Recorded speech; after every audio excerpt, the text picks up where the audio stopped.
When I did my video on all 4 machines, a YouTube user asked me a question about when I turn my MK2 on, why there was a red screen that shows up every time when I turn it on. And frankly, the answer is I think there's some bad memory on the PCB or board that I have. I switched out some chips to make it a revision 9.1 instead of the revision 3.1.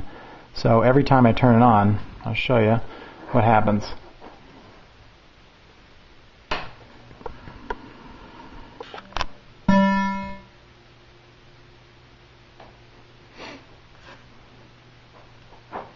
All the ROMs check out right and all the sound section checks out fine, but every time the game goes through all its checks here and checks all the ROMs, a red screen will show up saying CMOS Error, and that has to do with the memory, I believe, on the board.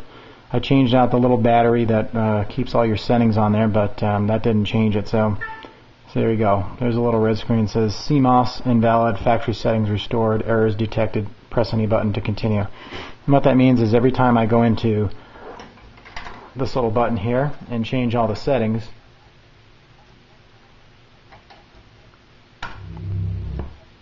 like this, I gotta go every single time I turn the game on. It's not a big deal, but I mean, I gotta go through and do this.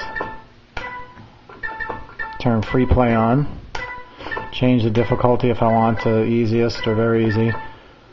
Then I gotta change the volume because it's like blaring in my house.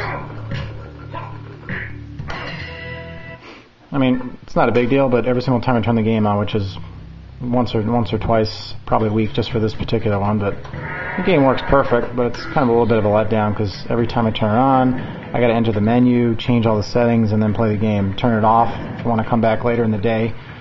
But I guess that's what I get for changing out the EEPROMs on the board.